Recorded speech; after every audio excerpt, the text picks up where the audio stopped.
Welcome back sa ating channel. Naging mainit nga no sa hindi umano sa mundo ng social media. Dito nga natin makikita mga kaibigan na talagang hindi nga pinalagpas ni Paulo Duterte itong mga tambaloslos na mga pulpolitiko na ito naghaman sa kapangyarihan. Dito nga natin makikita mga kaibigan na talagang ibang-iba nga talaga ang katalinuhan ng mga Duterte dahil kung titingnan at pag-aaralan natin ay talagang pinaglilingkuran nila ang taong bayan at hindi ang salapi.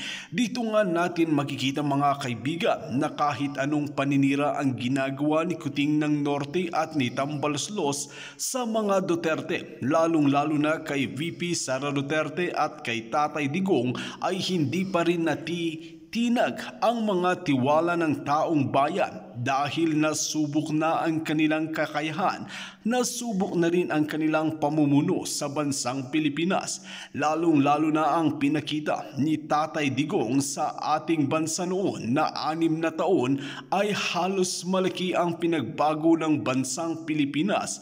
Kaya naman binansagan ito na the best president ever in the Philippines. Dito natin makikita at mapagtatanto mga kaibigan na kailangan na talagang masibak ang mga pulpolitiko at palitan na ito at kahilingan ng maraming netizen na hindi na nila muli ibebenta ang kanilang mga boto ng dahil lamang sa 5 kilong bigas na ginagawa ni Tambaloslos at Kuting ng Norte at gumagamit pa sila na matatamis na mga salita.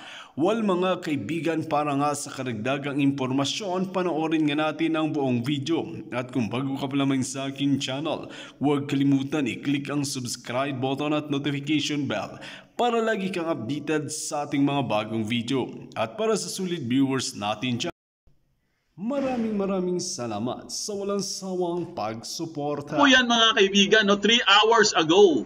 Ayan.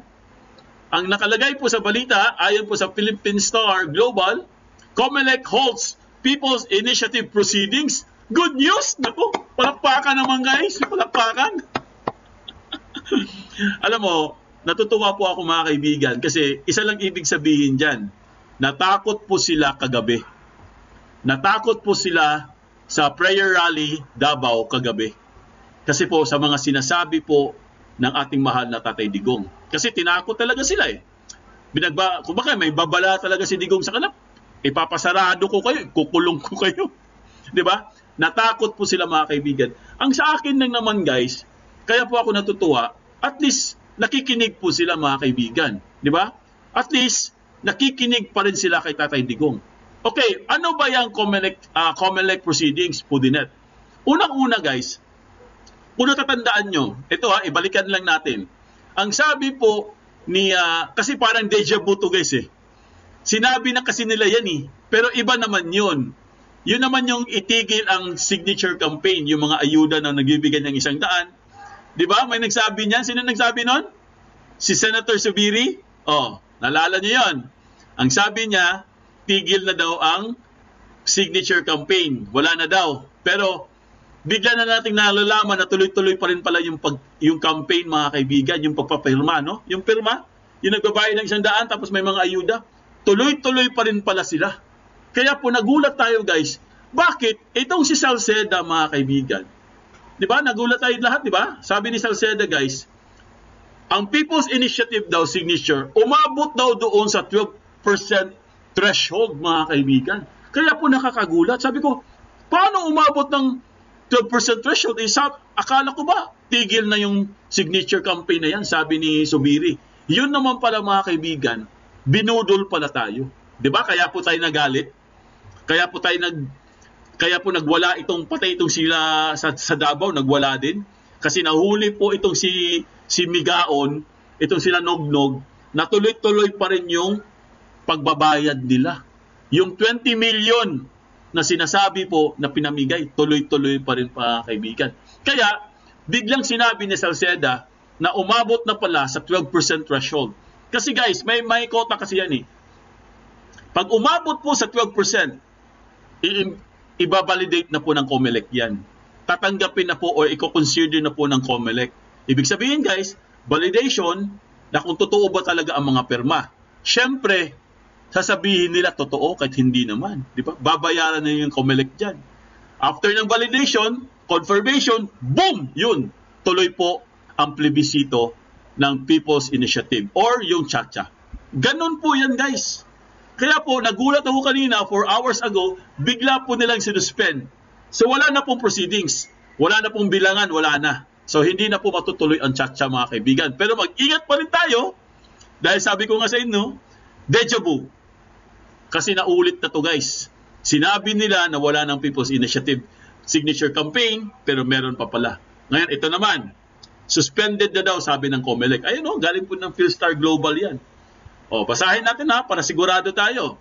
People's Initiative proponents have pledged enough signatures to fulfill the 12%. O, ayan ang sabi ha, 12%. Pero ang sinabi po dito ngayon, guys, sa balita, COMELEC holds People's Initiative proceedings. Kahit po umabot na sila sa 12% or sabi pa nga, lumampas pa nga daw sa 12% eh.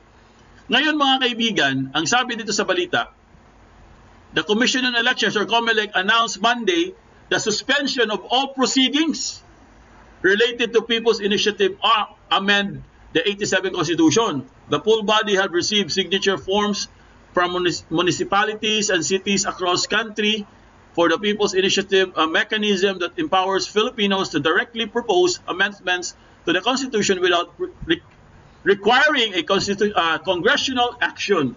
The signature drive, however, has faced allegations of signature buying po, mga kaibigan. So, ang sabi dito, we are suspending of all the proceedings indefinitely. Ibig sabihin, wala na talaga. Indefinite na eh.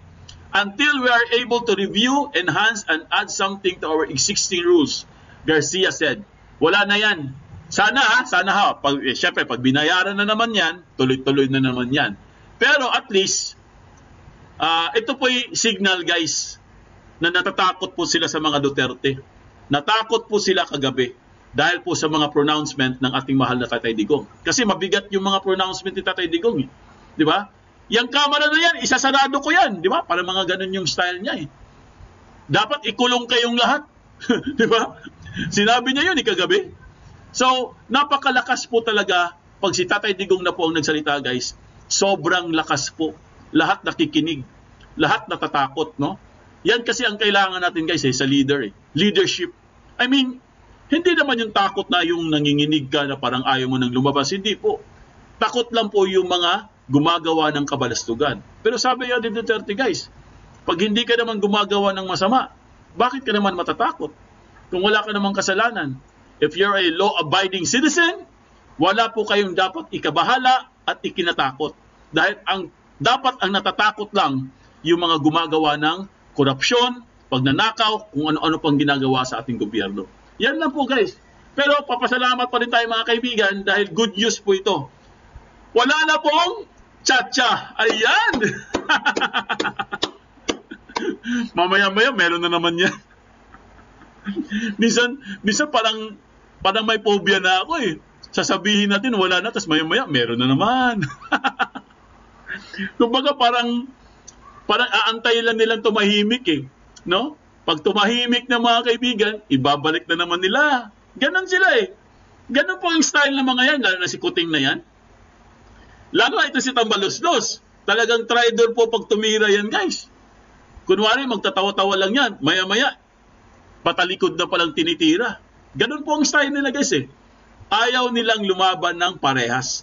Kasi alam nila na hindi nila kakayanin ng Duterte, guys. Pag lumaban po sila ng parehas, sigurado po talagang pupulutin sila sa kangkungan. Di ba? Yan, bravo! Yes, bravo po, mga kaibigan, no?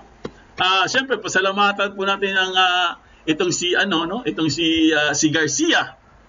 Sino ba si Garcia po ang ng COMELEC, no? Ayan, pasalamatan po natin si COMELEC Chairperson George Garcia. At least, hindi po kayo nakinig sa Tambaluslos.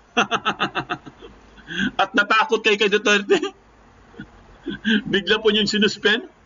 At si Kuting, mga kaibigan, umatras na. Kuting, umatras ka na ba? Biglang umatras eh, no? At least, mga kaibigan, masaya po tayo, guys. Dahil ito na po ang simula, mga kaibigan, na kumikilos na po ang mga Duterte. Okay? Ito naman mga kaibigan ang next nating pag-uusapan. Ito po, ayan po, nako, ano na naman yan po din eh? Sus, Maria Joseph naman talaga itong mga nasa kamera, oh. Mga walang yagbos, oh. Oy, anong nangyari sa inyo? Magpakita naman kay bukas. O, ayon po sa balita mga kaibigan, kanina lang po to, no? Kasi nagkagulo po kanina, guys. Nagkagulo po sa Senado. Dahil nga, parang ayaw nilang ituloy ang hearing dahil wala pong isa. Ni isa lang po, kahit representante po, wala pong gustong pumunta doon sa hearing. Ang sabi po sa balita, yan o, House members to skip Senate probe on People's Initiative. Ibig sabihin guys, hindi po sila dadalo. Mag-a-absent po sila mga kaibigan. Antindi, di ba? Hindi na nila ginalang ang mga tao dahil sa People's Initiative. Hindi pa ngayon nila ginagalang ang Senado. Ganon po sila kabalahura guys. Itong mga nasa kamera, ganon po sila kabalahura mga kaibigan. Wala talaga silang respeto. Kaya di ba galit na galit po ang ating mahal na Pangulong Duterte mga kaibigan. Kaya gusto niyang ipasara yan eh. Gusto niyang kasuhan lahat ng nasa kamera eh. Di ba? Yung mga ano ha, I mean hindi naman lahat no, meron din naman natitira diyang mga matitino. May 3 pa dyan. 3 lang pala. May 3 pa mga mababait dyan sa kamera eh. Sabagay, 3 na lang sila. Yung the rest, walang kwenta. So mga kaibigan, basahin lang po natin sa balita, no? Ito po mga kaibigan, no? Asan na ba yun? Ayan. House members, House members to skip Senate probe on People's Initiative. Members of the House Representatives will not attend the Senate's investigation into the ongoing People's Initiative that seeks to revise the 87 Constitution, a lawmaker said on Monday. Senator Amy Marcos, who will lead the investigation this week, recently accused her cousin, House Speaker Martin Romualdez, of orchestrating the People's Initiative. Meanwhile, ibig sabihin mga kaibigan, kaya siguro hindi pupunta si Romualdez bukas dahil andon si Senator Amy Marcos. Maghaharap yung dalawang magpinsan. Sayang, no? Hoy, tambalos-los, pumunta ka naman sa hearing? Sayang lang. Gusto ko talaga guys, magharap silang dalawa, no? Si Super Ate, tapos si Tambalos-los. Gusto ko magharap eh. Ano kaya mangyayari, no? Ano kaya? Tsaka itong si Nognog, mga kaibigan, gusto ko rin pumunta siya sa hearing eh. Kasi isa pa yun sa isa pa yun sa walang kwenta eh, no? Ewan ko ba, bakit naging party list yun? Walang ginawa kundi mag-TikTok, walang ginawa kundi mag-Facebook. Tapos inaano pa yung mga tao sa Davao. Sus, Maria Joseph ka naman, Inday. Uy, naunsa naman ka, Day? Alright mga kaibigan, bukas po, matutuloy po ang hearing. Okay? Makinig po kayo mabuti ha. May hearing po bukas, magbibigay po tayo ng updates. Pero syempre guys, medyo hindi na po ito maganda. Dahil ayon po sa balita, mukhang wala pong dadalo. No, wala pong dadalo sa hearing mga kaibigan. Ito ha, basahin natin ha. Sabi po dito, under the initiative, senators and congressmen will vote jointly on charter change proposals instead of separately as 2 houses of Congress. Yung kasi ang proposal eh. So, sabi dito, perhaps while we focus on building bridges, others seems more inclined to hunt for witches. But rest assured, should our legislative schedule allow, we'd be more than willing to engage in fruitful discussions, preferably ones that construct, not destruct or deconstruct our collective efforts to national progress.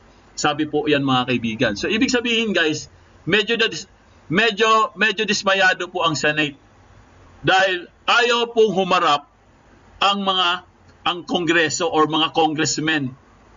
Ayaw nilang humarap or ayaw nilang harapin ang Senado. Bakit kaya, no? Bakit ang hilig-hilig niyo mangbuli? Di ba naalala niyo yung kay Eric at kay Dr. Lorraine Badoy sa SMNI, binubuli nila, di ba? Kung ano-ano mga pinagsasabi nila. Tapos high blood pa sila. Pinapagalitan nila si Lorraine Badoy, pinapagalitan nila si Eric, at pinapatahimik nila, ayaw nila pagsalitain, tapos biglang Cite in contempt. Kawawa po, di ba mga kaibigan? Kawawa po si Ka-Eric at saka si Dr. Lorraine Badoy sa ginawa nila doon sa Congress. Pero guys, bakit ayaw nilang humarap sa Senado? Natakot ba sila na baka mamaya sila naman ang i-cite in contempt?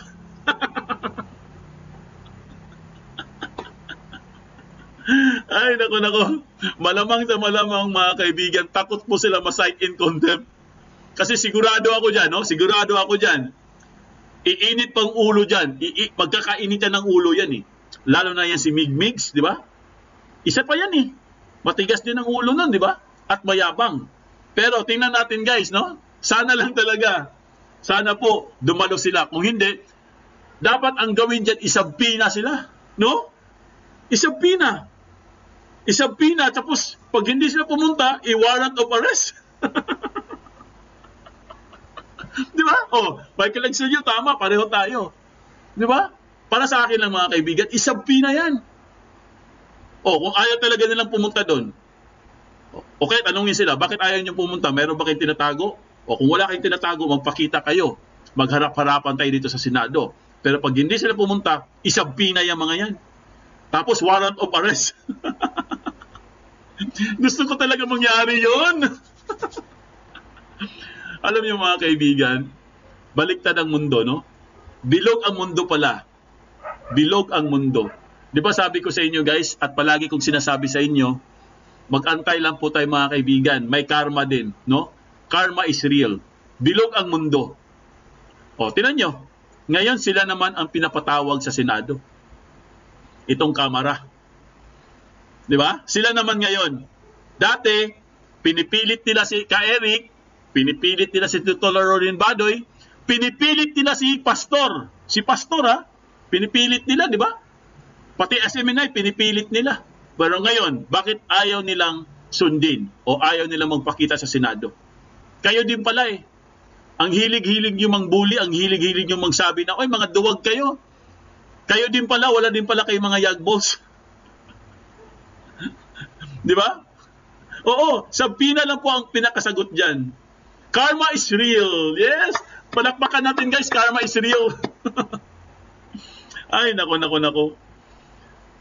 Kung hindi sila pupunta, ibig sabihin guilty. Yes. Pag hindi sila nagpakita doon, guilty sila. Ibig sabihin, takot sila ma-question. Kasi alam nila guys, ginagawa nila yun eh. Di ba? Marami na pong nagsasabi, marami pong mga witness na sila talaga ang nagpaumpisa ng People's Initiative na yan. Yes, Chrissy Brooks. Ako, tama yan Chrissy Brooks, no? Kung ayaw mong gawin sa iyo, huwag mong gawin sa iba. Di ba? Oy, 279 likes na. Oh, marami salamat Susan Aviles. Sa mga hindi pa nagtuslok-tuslok dyan, magtuslok-tuslok naman tayo mga kaibigan. Ay, naku, ang saya-saya talaga. Karma is real. Ayan ha, nog-nog ha. Kung ayaw mong gawin sa iyo, huwag mong gawin sa iba. Ayan tuloy ang nangyari sa iyo, nog-nog. Tambaluslos. Ano na? Tambaluslos, please naman, magpakita ka naman bukas. Kasi ikaw pa naman ang pinakamataas dyan. Nakakahiya pag ikaw po ay nag-absent.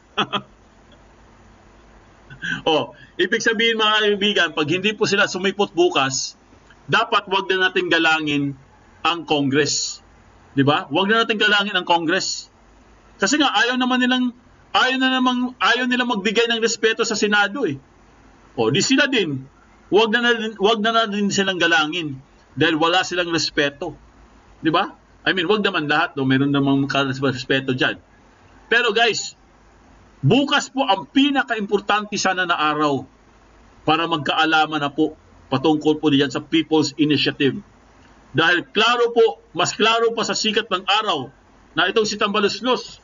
Kasama dyan ha? Kasama dyan si Nog-Nog. Sila po nagpaumpisa niyan mga kaibigan. Alam natin na mga sobrang magkano ang ginastos nila dyan sa People's Initiative. Ngayon, suspended na. Ano nang nangyari doon sa 20 million? Ibig sabihin, suspended din yun? Di ba? Kasi kung wala na pong People's Initiative, ano nang nangyari sa 20 million? Maibabalik pa ba yun? Maibabalik pa ba yung milyon-milyon na ginastos nila sa TV ads? Maibabalik pa ba yung mga milyon-milyon na pinamudmud nila sa mga tao para dyan sa People's Initiative na yan? Hindi na po maibabalik yun, guys. Malamang nagastos na po nila yun. So, masakit na naman. Masaklap na naman pangyayari yun. Dahil yung pera na yun ay pera po ng bayan. Pera ng kaban ng bayan ang ginamit nila doon, pamudmud nila sa mga tao. Hindi naman nila pera yun eh. Di ba? Oh, Chrissy Brooks, thanks pagtakot kay Lord, you must be true by yourself. Yes. Sila ang nakinabang sa pera, oo. Sila ang nakinabang sa pera, mga kaibigan. Lumalandi ba, Maribig Garciano? Uy, sabi parking, di ba? Di ba si parking ano yon? Parking part 2? Alam ko si parking yun eh. Sinognog. Nabalitaan niyo ba yun guys sa parking, no? Grabe yun, no? Sorry, late response, nag-break time ako muna. Ay, nag-break time pala si Chrissy Brooks. So, mga kaibigan, no? Once again, abang-abang po tayo bukas sa hearing. Kung ano po mangyayari, guys. Sana po, sana lang talaga, meron pong dadalo, no? Para po makita naman natin, guys, kung paano sila ginisa. Pudinet, gusto mo talagang makita si Nogdog gigisahin sa Senado, ha? Oo, gusto ko. Pati si Tambaluslos. Kasi si Tambaluslos, guys, pag tinatanong yan, nakikita sa mukha niya eh. Yung parang napaparanoid siya, no? Kahit po sa mga interview lang, mga kaibigan, napapansin nyo ba, guys? Napapanood nyo ba yung mga interview niya minsan? Pag tinatanong po si Tambaluslos, guys, para siya napaparanoid. Pwede bang kasuhan ng taong bayan ang mga nasa Congress para bribery? Pwede po process spirit. Di ba na ano na natin yan? Na-discuss na natin yan. Pero sa loob po ng House, oo, pwede na pong kasuhan ng Kamara. Oh, ito po mga kaibigan, no? Panoorin po natin ito, guys. Ito, exciting po to, no? Ito po si Paulo Duterte, guys. Balik tanaw po tayo mga kaibigan, no? Dahil ito po yung connection, guys, eh. Dito po natin makukonect kung bakit ayaw po nilang pauwiin si Kong Teves. Ayaw nilang pauwiin, ayaw nilang palabasin sa Zoom, ayaw nilang isama sa hearing si Kong Teves. Bakit? Ito po, malalaman po natin mga kaibigan. Panoorin po natin si Paulo Duterte, guys.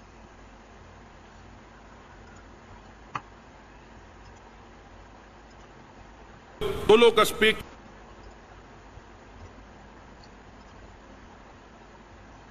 Sa mga hindi pa po nagtuslok-tuslok dyan, nakikisuyo po kami. Baka pwede po tayo magtuslok-tuslok, guys. So, huwag niyo kalimutan mag-subscribe at pakishare ang video. Maraming salamat. Nasa safety bolt na nila. Ito na po si Paulo, guys. Panoorin natin mga kaibigan, ha. Kaya akong nagian, ani akong kinabuhi sa politika. Na si Congressman. Ibig sabihin nun mga kaibigan, 3 na daw ng speaker ang nadaanan niya. Tulo ka speaker akong nagian, ani akong kinabuhi sa politika. 3 speaker na daw guys ang nadaanan niya sa kanyang pagiging politician. Okay? Yan po ang ibig sabihin nun, ha? Kasi syempre guys, hindi naman siya masyadong nagtatagalog, no? Na si Congressman Alvarez, nahimong speaker. Si Cayetano, nahimo na akong speaker. Si Velasco, nahimo na akong speaker. Karon ra ko kitag mga congressman nga hadlok sa ilang speaker. Oh, yun, boom! Ang ibig sabihin nun mga kaibigan, ngayon lang ako nakakita ng speaker, congressman, na takot sa speaker. Yun ang ibig sabihin nun. Nga naman na. Bakit na? Grabe, di ba? Di ko gusto mo ban kami Urbastis, Indonesia. Testingan ako magbinutan diya. Kaning mga kalaban namo, nako, gahulat yun kung kanus ako mutingog. Sukad pagpagawas na to akong statement, nagsugod na po sila bigay sa Kuwas Manila. Akong asawa na suko, naluoy ko sa akong mga anak, kay makita nila silang Instagram, gasugod nagbigay. Binayran man na tanan. Kanang Facebook, binayran na, makita ninyo sponsored. Pag sinabi kasing binayran, guys, ibig sabihin bayad daw. Pati Facebook, sabi niya, pati Facebook, bayad yan. Kasi di ba may paid by sponsors, parang ganun. Oh, yan po ibig sabihin nun. Pag sinabing binayran, bayad yan, parang ganun. Unsay mo gawa sa akong ba karon, ilan ang lisuon against sa ako Anak ng trabaho, anak mga... Na akong papaga... na akong amahan kagunit sa baston tribunal sa kuha. Karon, tulo ka speaker akong nagian ani akong kinabuhi sa politika. Na si Congressman Alvarez, nahimong speaker. Si Cayetano, nahimo na akong speaker. Si Velasco, nahimo na akong speaker. Karon ra ko kitag mga congressman nga hadlok sa ilang speaker. Ngano man na? Grabe, no? Ang tindi ng binitawan niyang salita, mga kaibigan. Ngayon lang siya nakakita ng mga congressman na takot sa speaker. Bakit? Oh, yun ang question mark niya. Bakit? Ano kaya? Parang ano kayang nangyari? Parang ganun. Bakit? Tindi, di ba?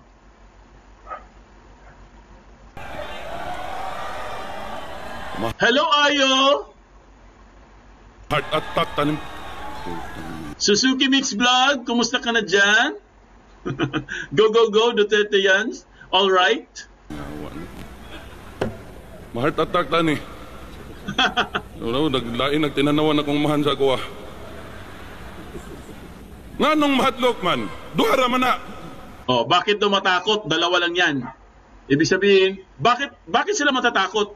Dalawang ano lang yan. Oh, parang ganon. Hadlok matanggal pagka-congressman, parehas gibuhat nilang Arnie Tevez, gi-ethics ko. Dito po ko padulong, sigurado. Ayun! Oh, narinig niyo yung pangalan ni Kong Arnie Tevez? Yun po yung sinasabi ko sa inyo, mga kaibigan. Takot sila na mapareha sila kay Kong Arnie Tevez. At inamin din ni Kong Pulong Duterte, mga kaibigan, gagawin din pala sa kanya yun. Kung anong ginawa nila kay Kong Arnie Tevez, gagawin din pala sa kanya, guys. At doon na pupunta yun. Buti na lang naagapan. Di ba? Buti na lang magagaling po yung mga yung mga political analysts na analyze kaagad nila, nabigyan kaagad nila ng linaw. Kasi po, gagayahin po nila si Pulong kay Kong Arnie Tevez. Yan po yung ibig sabihin dyan, guys. Anong party list na babae dia? Oh. Nagtuusag ako kabalo. Sige. Gusto kaday mag-hearing tas Congress ana ako ang ginaig. Gisulti pa ninyo gibulsang 51 billion. Pagita dog bangko diri sa Pilipinas mo release ana. Tunto kang bayhana ka. Tunto kang bayhana ka. Alam niyo na kung sino 'yun, ha? Alam niyo na yung sino tinutukoy niya. Yung babae sa party list. Oh, alam niyo na ibig sabihin nun. Tunto ka, ibig sabihin. Ano ba yung sa Tagalog ang tonto? Eh, pareho na naman, di ba? Tonto, oh. Tonto ka, bigaon! Paulo, Pulong. Yes, sinugnog, landi. Ang tindi, di ba? Ito, tuloy natin, guys.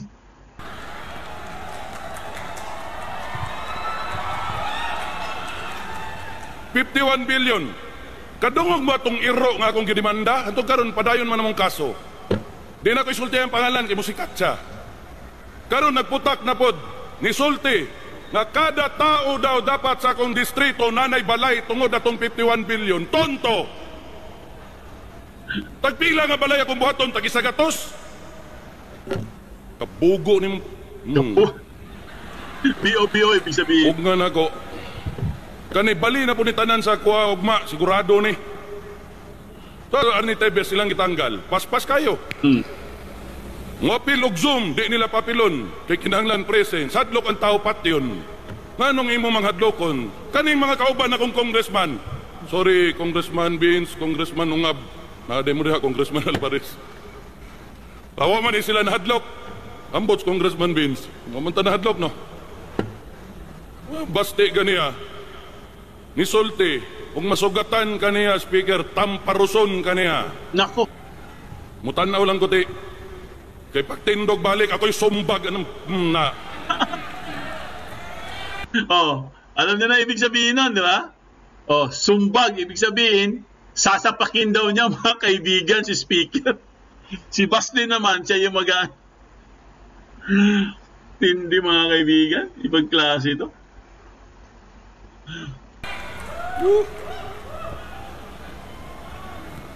Pasaylo ako ninyo ha, nag-wild na pog ko. Asa Oo. may mga tao dito? Patawarin daw, nag-wild na siya. Namarid ako kayong TV diya. Basiglain na inyong gitanaw, bagong Pilipinas na ha. Bagong baliw. Bagong baliw? Hindi pala bagong Pilipinas, bagong baliw? Ay, Ginoo ko. Pasaylo ako ninyo pa, pasaylo ako, nagyaw-yaw ko diri. Wag ko niya gitudloan magyaw-yaw. Karon ra. Oh. Kitaan mong nakusbasti ko niya nag-wild. Awa din nag-wild, nagyaw-yaw. Bigyo ko mo ba ni mo sa Indonesia, diri ra ko sa Davao. Diri ko na tao, diri ko mamatay. Sulong ako ninyo diri mga mo na akong amahan, inyong storya-storyahan, 200 kabuk pusil. Tanawa pila kabuk ako pusil. Di ko na makablit tanan, padong sa inyo ha. Tambalus-lus. Tambok-lus-lus, mga tawag na. Tama tos basti. Ang aping namula na, hapit ang buto. Tambok los-los. Padong yung ko sa ethics committee yan eh. Sige lang. Ngay ubang tao mga Udris Davao, labi na yung mga party list. Ngay ubang tao Udris Davao, gadali. Di kaulat og eleksyon. Ang buton sa imong gikadlo kanday. Yapil na imong maguwang. Tabang ta. Say makawala mo gana mo mga pamilya mo. Bugay na ko gainit sa inyo ha. Bata pa ko ang inyong amahan gihimo kong drug addict. Pag-abot kan di Guzman, drug addict, drug pusher. Karon ang mga gibuhat na ko drug smuggler. O drug smuggler ko dato na kay kung ano na pamangkod sa inyo tubangan ron. Tama. Ano mo serbisyo pamangkod ninyo? Tuupod mo ng iro nila. Kana bayot na. Kada madunggan niya akong pangalan, tilapan din na niya ayam nam na picture na ako sa iyang kwarto. Trililing yan, trililing. Dito nga natin makikita mga kaibigan na talagang karumal-dumal na nga talaga ang nangyayari sa bansang Pilipinas sa pamumuno ni Kuting ng Norte na ito dahil wala siyang sarili na mga desisyon sa kanyang mga buhay at mas nakikinig pa ito kay Lisa Smugs. Kaya nga ang parang pangulo natin ngayon ay si Lisa Smugs na hindi naman binoto ng 31 million na katao na talagang totoo ang sinabi noon ni Tatay Digong na napakahinang leader itong si Kuting ng Norte. Well mga kaibigan, kung kayo ang tatanungin ano ang inyong mga opinion, just comment below sa ating comment section at ating pag-uusapan.